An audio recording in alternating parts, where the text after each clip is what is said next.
Videos is Pretty here. With another How to Play. Today we're looking at a little kind of a set collection, drafting set collection game called Zura. This is from a Japanese.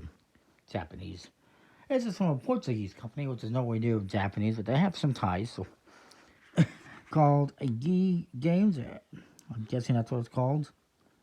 Designed by Inan Khan and art by Pedro Cadesso, who's Portuguese. It's a 2 to 4 player game, ages 8 and up, takes about 20 minutes. And came out in 2018. Now, I will point out, this is the box. These are all the rules in 6 different languages. Does that look like it fits? No. I wish they would have designed this differently, made a different box. But it is what it is. It's a minor thing. So, oops, as I lose the rules, because that's a good idea. So, this game, let's just talk about it. It's children that are attempting to save the mystical Tazurians to restore the stars in the firmament, I guess the sky. The only hope the children's parents have to navigate their way back home through the desert. It comes with 99 cards. Basically, the whole story is parents have gone with their teenagers as a rite of initiation into the desert. And now the stars have disappeared and they've lost, they can't get home. So the children have to try to bring the stars back. Short story. Long story short, basically. In this place called Zura. I actually have another game called Hasp from the same company. It's a trick-taking game, which I'll cover in the next couple of months, I'm sure. That is in the same universe, same characters and everything. So, it's kind of interesting. In this game, you have a bunch of cards here. 60, I can't read, travel cards representing different locations. You got a forest, a cave, and the mountains, and of course it's all nighttime and dark. I will say the cards, they have an okay stock. They're a little bit warped for some reason. They don't have much of a finish. If anything, just a smooth, not the coated finish. You also have these cards right here. You got some reference cards as well, which tell you what's going to happen every time you discard some cards, which I'll explain momentarily. These are your 35 Tazurian cards. And they come in all 3 of the different regions. So you got the mountains, you got that's the mountains, that's the cave, and then you got the forest. You've also got some special ones. You got these crazy looking dudes. These are some imps. Zurian imps, to be exact. These ones are actually worth -2 points, and you have to collect them in a pair. And then finally, there's also the hermit. You'll collect these whenever they come up. They give you an ability and 1 point. Different cards give you different points. These ones are going to give you a point total based on the number of players plus the number of this colored cards you have in your hand. And we'll go over some of the other abilities, I guess, in the game. So, the Hermit ability, depicted by the little card symbol, is that on your turn, at the start of your turn, you can draw back up to 7 cards. Normally, you're drawing up to 6 cards, just let you draw 1 extra if it is in front of you in your collection. The imp here, the Zurian imps, their ability is that you will choose an opponent and you will each choose a travel card from your hand, one of these, and you will swap them without looking at them. This ability we already talked about. It's a scoring ability. You're going to take the number of players, let's say 4 players, plus how many of this color you have in your hand, in your collection, and that's going to be the score for this one. So it's going to be at least 4 points if you're doing 4 players, or 5, I guess, including that one, etc., etc. We talked about the Hermit, talked about that one. This one has this ability shown on the bottom, and this is that if you discard 5 or more cards, you get to steal the top Tazurian from one of your opponent's stacks, if they have any.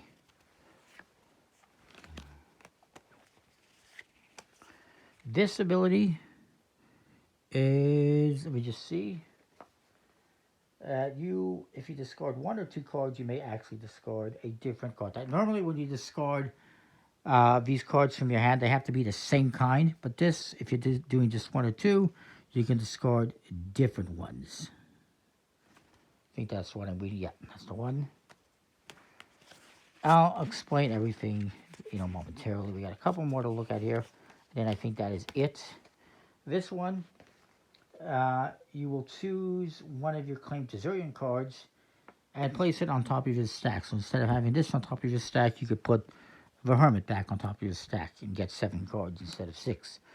This one, weird looking dude, has a different symbol on there. And this one lets you, at the start of your turn, look at the top card of his draw deck, and you can choose to put that one back on top or put it in the bottom. And in this one is when you discard 4 or more cards, you get to peek at one Zurian card. That's going to be, you're going to have these cards facing out in 2 rows of 4, and so that will let you peek at one card so that you have a little advantage as to what it is. And then,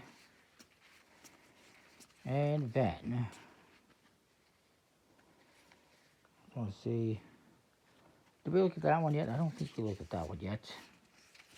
Different cards have different abilities, let's put it that way, and different point values, up to like 5, 1 to 5, -2 for some of them.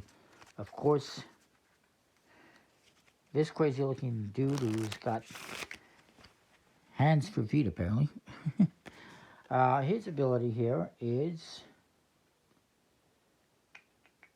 during the draw phase, you may draw up to 2 cards from the discard pile instead of 1. Normally, you're going to have cards here in the discard pile. You can just draw this card and then draw the rest from the deck. This card lets you draw 2 instead. So anyways, let's just set up the game here.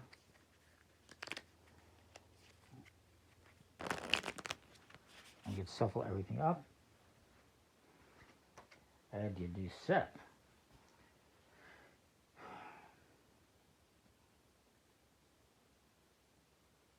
So what you're going to do is you're going to deal out 5 travel cards to each player. Let's just say we're doing 4 players.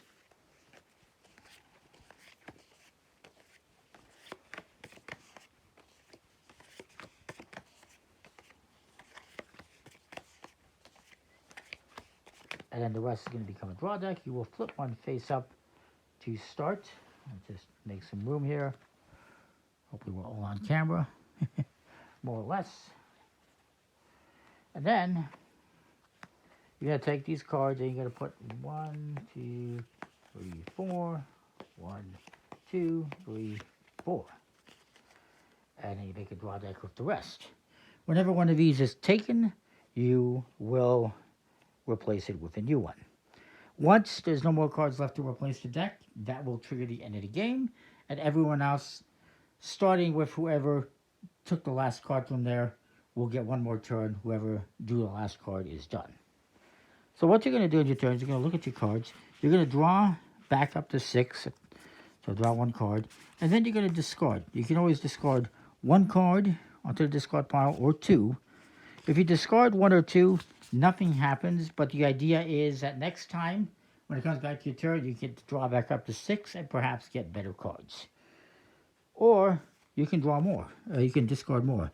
If you discard 1 or 2 cards, again, nothing happens. If you discard 3 cards, you get to look at one of these cards. If you discard 4 cards, you get to flip over 2 cards. If you discard 5, you get to peek at one of these cards first, and then flip 2 cards over. And if you discard 6 cards, you get to again peek at a card, flip 2 over, and you get to steal 1 from another player.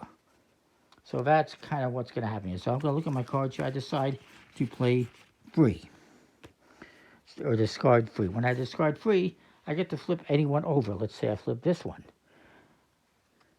And it's the imp. When you flip over an imp, it stays face up. If a second one gets flipped over, that person who flips over the second gets to claim both of them. They do have an ability, but they're also worth -2 points each, so not great. So the next player is going to go.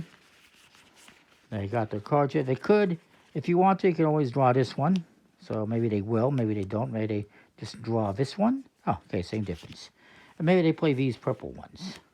And they flip over, let's say, this one. Oh, goodness. Okay, well, they get to claim both of these cards. They put them in front of them in one stack. You're always just going to have one card visible. And they get this ability, which, again,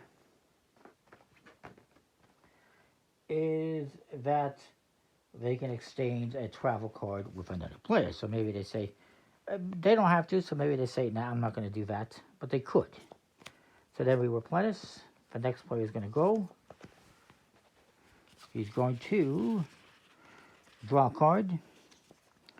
And he's going to get rid of 5. He's going to discard 5 cards.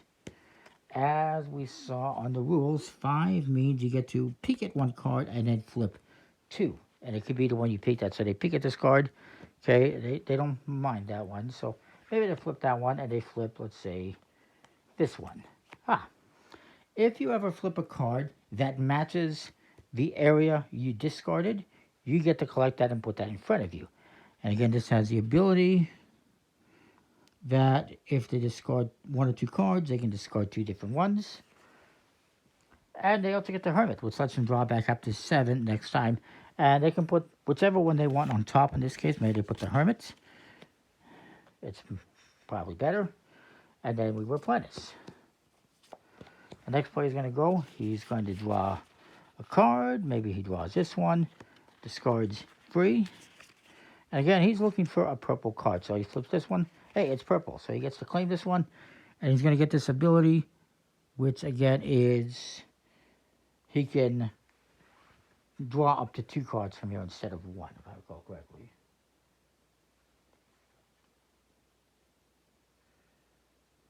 Yeah. And that's going to be my turn. So on your turn, you can always draw from here, but you can only draw 1 card. And I believe, if I recall correctly, the rules state that if I just start taking from here, I can't then decide to take this. I have to take this first or simply draw from here. But I'll take this one. And I can only take 1 unless I have this ability. This let me take a second one. But I can only take 1. So let's just do that. We're going to draw up to 6. Oh, I have 6 already. Sorry. And then I play these 3.